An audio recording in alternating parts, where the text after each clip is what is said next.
Nathaniel W. Martin. Here's Reverend Martin. All right, thank you, Brother Blackwell. Let me say Imhotep, Abaragani, and good morning, good afternoon, good evening, but certainly never good night and never ever goodbye, because I still feel that goodbye has caused unnecessary trauma. My name is the Reverend Nathaniel W. Martin. I'm the pastor of the New Life Institutional Baptist Church here in the city of Los Angeles, and we're located at 8916 South Main Street, and we're being hosted by our host church, the Shiloh Missionary Christian Church, which is pastored by my good friend, the Reverend Dr. Della F. Hollis. You know what they say, when the Baptists and the Charismatics get together, there's always going to be a shouting in the camp. And surely God has blessed us in this fellowship and in this communion. Not that we haven't had to deal with the devil, but that overall the fellowship has been enriching. And we trust that it will yet continue to be as enriching in the future as it has been in the past. So you pray for us, won't you? We have service tonight, which is called evangelistic service, and you're allowed to manifest your gifts or exercise your gifts within reason. And it starts at 7 p.m.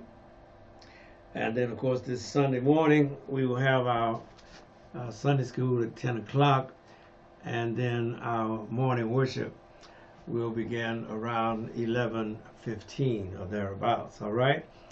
All right.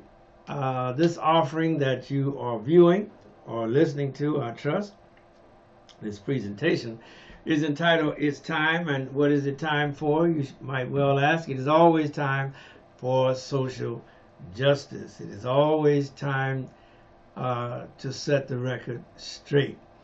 And since social justice is such a broad subject, we have narrowed it down to its environmental component and its economic component. So we invite you to share with us, worship with us as we do God's will. On the environmental side, here in the United States of America and all around the world, we see the results of all of the prior waste and all of the prior just throwing the pollution out, and now it's catching up with us at the worst time in our nation's history. And we're now having fires and floods.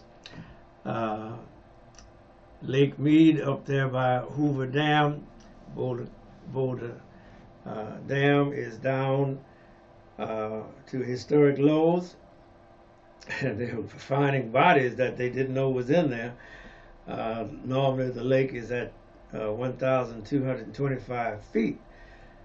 And it's just too deep for anybody to go down there. But with the current crisis and the water table is dropping, a drought is present here in the state of California. And this is not our first year of drought. Drought has been going on probably 10 years or more. And it's beginning to have its effect on the economy. Los Angeles is fed by Lake Mead, or the Colorado River rather, and we started out with diverting water from Mono Lake until which was a project of Mr. Mulholland. I forget his first name, but he literally stole the water rights from up north above Bakersfield there, and was able to divert the water from the farmland up on that end down here to California, down here to Los Angeles. That's what made Los Angeles possible. and of course the chickens have come home to roost on that. But after Mulholland's aqueduct or aquifer, which still supplies us with necessary water, then we began to get water from the Colorado River, Lake Mead and the like. But now with the 10 years of drought, then of course the water tables are at a record lows, biblical lows you might say. And all of this is a result of environmental hazard. It's a result of dumping waste without any regard to the present or the future or the people who were living there at the time. This has been a very ruthless government when it comes to waterways, water rights, railways. They always tell you can't stand in the way of progress, and they demonstrated that, of course, with the way that the black communities were devastated and on top of the segregated housing restriction and residential restrictions. And then you had the factories just wholesale dumping their refuse, their waste, whatever it was that they didn't need. They dumped it in the rivers, they dumped it in the streams, they dumped it on the ground, they fired it up into the air. And so a lot of the cancers that people are afflicted with are a result, whether they can prove it or not, of those generations where we didn't protect the environment. And of course, with that piece of the weather or climate environment is, of course, the societal environment. And what they have done, what the society rather has tried to do, was marginalize, minimize, and subjugate the black man, black people, poor people, period, into a certain class or strata. That if you are in this class, then this is where you are, and if you're in this class, this is where you are. And who's making those decisions were the upper class, the high class folks. They made the laws, we followed them. They made the ordinances, we had to struggle to obey. They wrote the codes, and of course they didn't enforce those codes on themselves, but they did enforce them on the poor, which for the most part were black people. And then, of course, we began to study history and find out that the intrinsic systemic racism had been practiced against the Chinese and the Native American born, which were the first colony for indigenous peoples, who they tried to exterminate or desecrate if they did not outright kill them physically, as the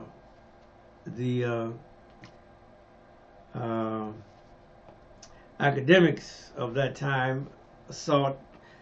I was just reading where some Indian school, he wasn't an Indian, but he was a European who was sent out to educate the Native Americans, and he said you had to kill the Indian in him to save the man. And they did that. They tried to do that through their schools. They wouldn't allow the native people to speak their native language or their native tongues. And they did some horrific things which we are just now beginning to rediscover how hellish the educational system was for the Comanches and the Iroquois and all of those nations, not just here in California, but all across the country.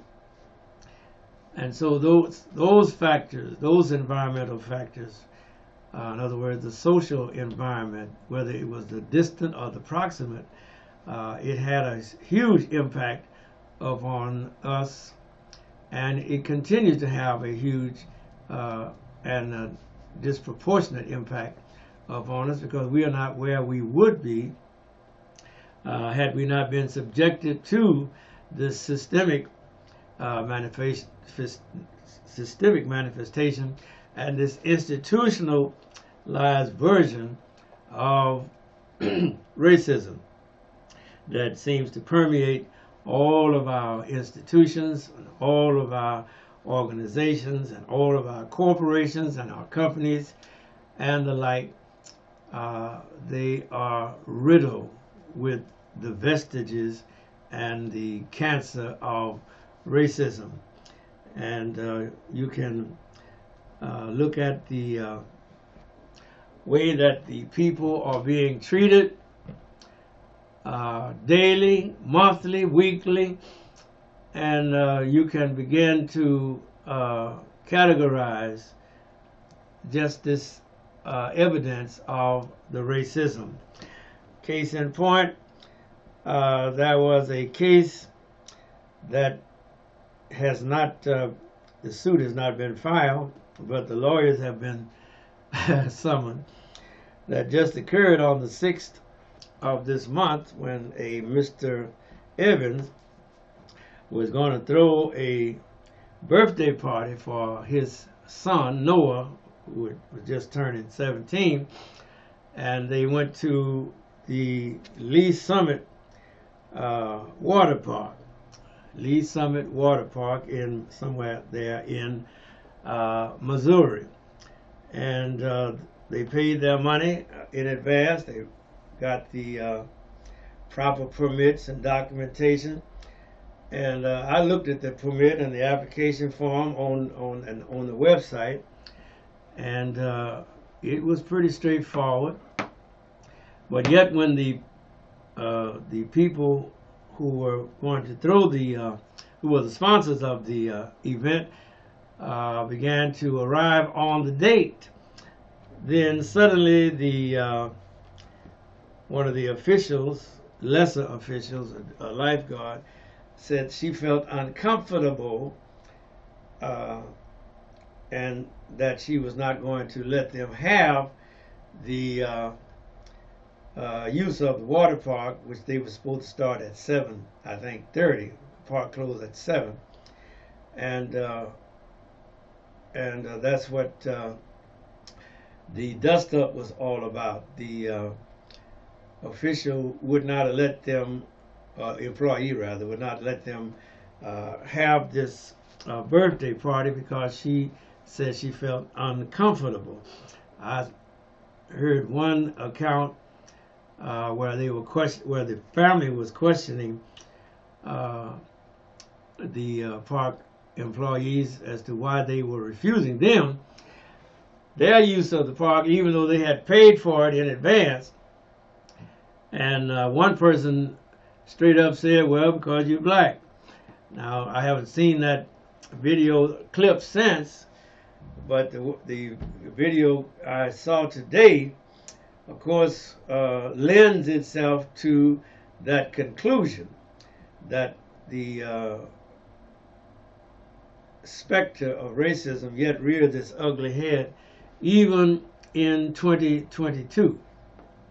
So you can stay tuned for that one to grow. And even though the park has issued an apology and given the people their money back, of course the damage has been done. And that Lee's Summit is a population of over 91,000 people, and 86% of those people are, you guessed it, called white, and about 8,000, I guess, of those people or less, 8,000 or less, or categorized as black. So they don't have that many black folks in Lee Summit, Missouri. And you know Missouri has a troubled history because Missouri was a slave state. And it went through the Civil War still as a slave state. So Missouri is a troublesome land, a troublesome state, rather. And I don't look for this dispute to be settled without a great lawsuit. All right. And so that is another demonstration of how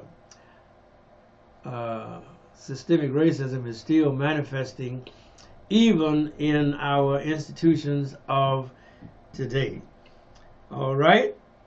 And the next component of social justice that we always emphasize is the economic component. Yes, I believe in reparations. I will not despair that we're going to get reparations. I know that we are going to have a hard fight because the breeders of many of our slave ancestors were the slave owners themselves, or the plantation owners, who quite naturally sought to maximize their monies by impregnating as many black women or black girls as they could. Thomas Jefferson and Sally Hemings being just one example.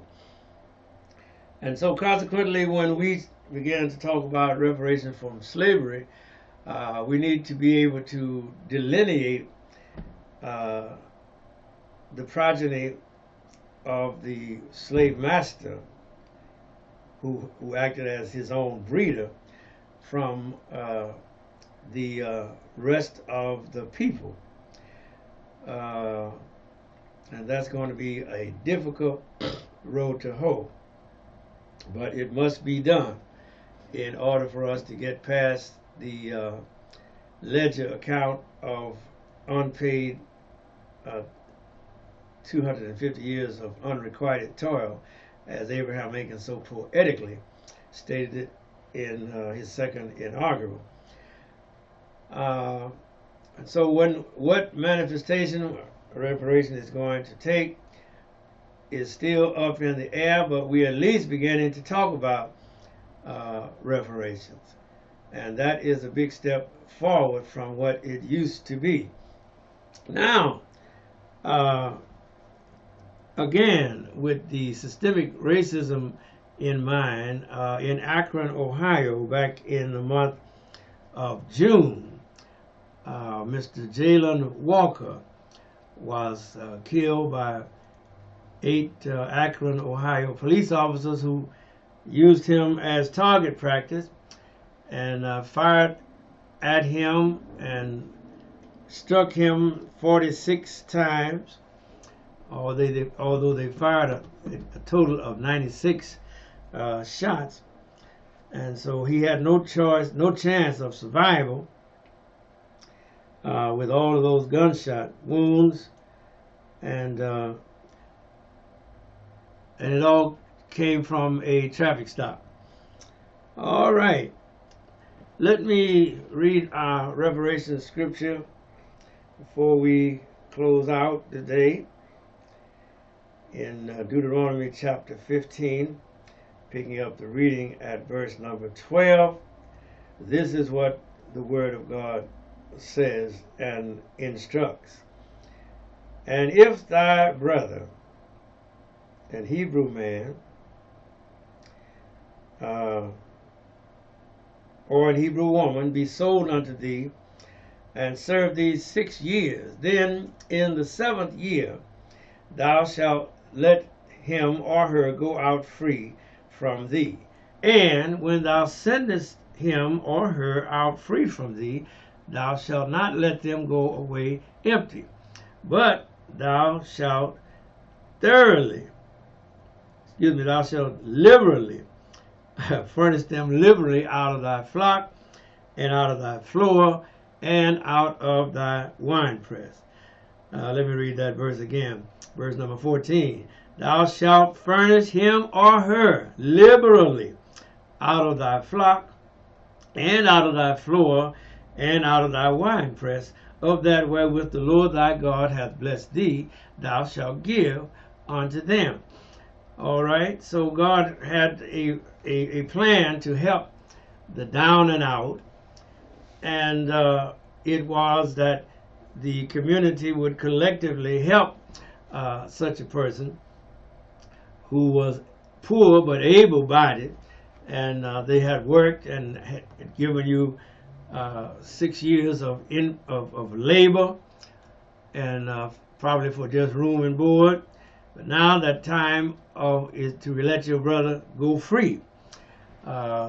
The Hebrews observed the year of Jubilee. That means you were not in perpetual slavery. And keep in mind that Jewish slavery, Hebrew slavery, was totally different from that which was practiced in the 13 colonies, and from that which was practiced in the lower South, where one was born a slave and remained a slave and would die a slave, and if you had children, those children would be slaves as well. No freedom, no growth, no overcoming, no achieving, no, just slavery.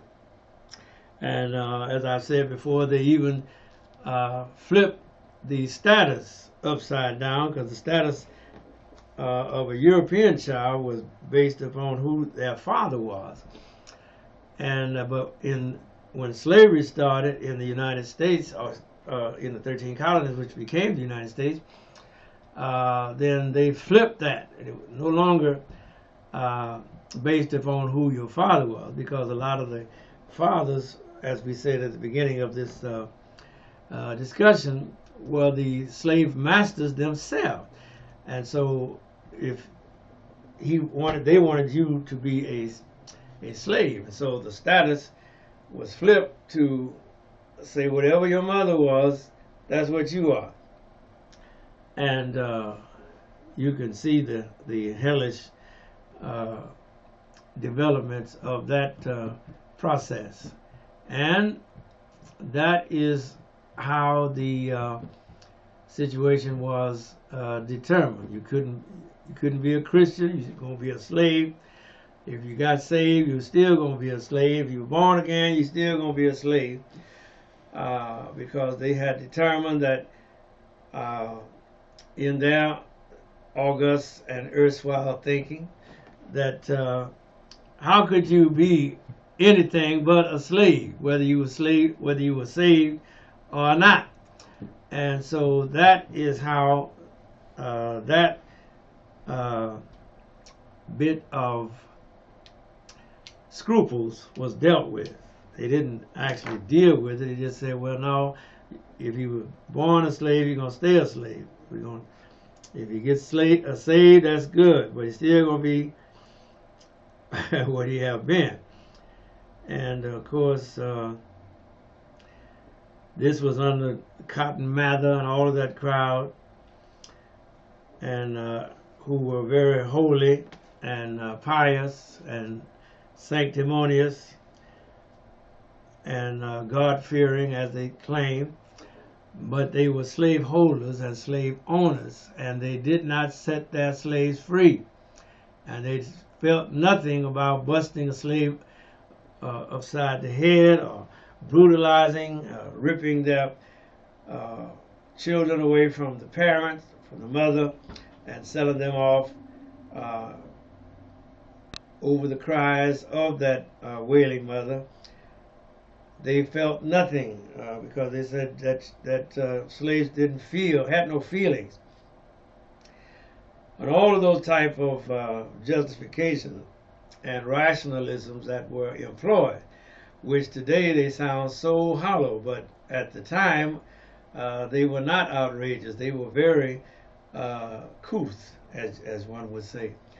And to have such a state of mind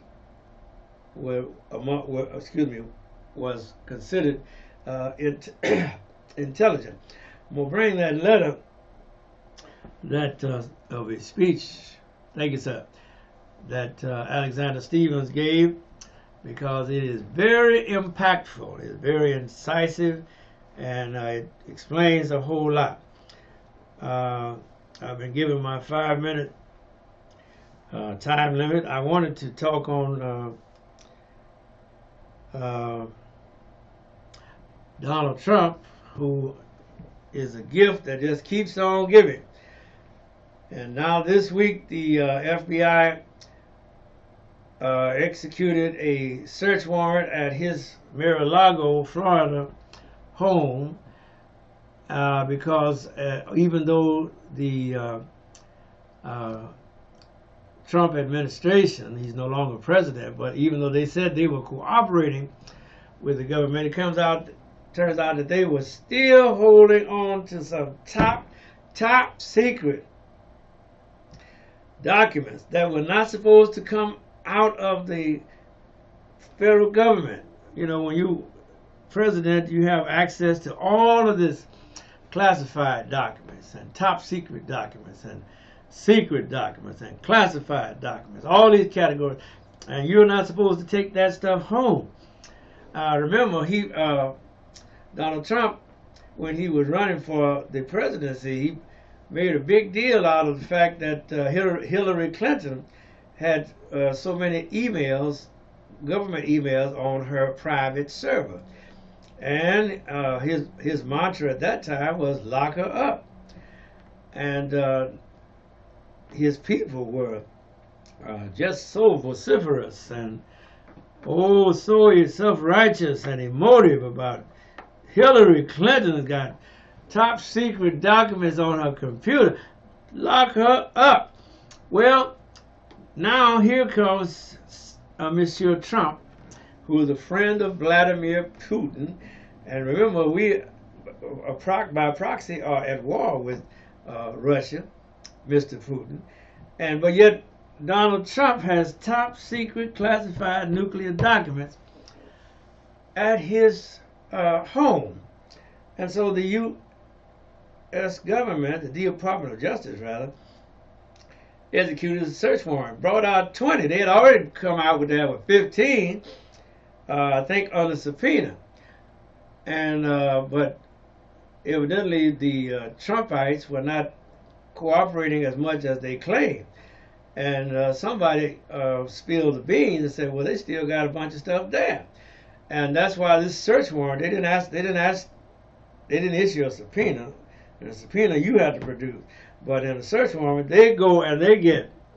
And so the government Department of Justice went there, and 20 boxes of top secret documents, which no private citizen was supposed to have. And so that is where Donald Trump is today. He's not only that, but it was he that said, if you're innocent, why are you pleading the fifth? And in his deposition this week, he pleaded the fifth 440 times. Refused to answer the question under the thought that it might be incriminate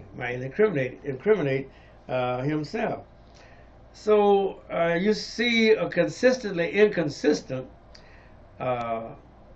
Donald Trump. And so you can see how that justice system works. It's not as hard on Donald Trump as it would have been on Nathaniel Martin. Anyway, my time is up. Keep your prayers going up. Don't stop. Keep reading your scriptures.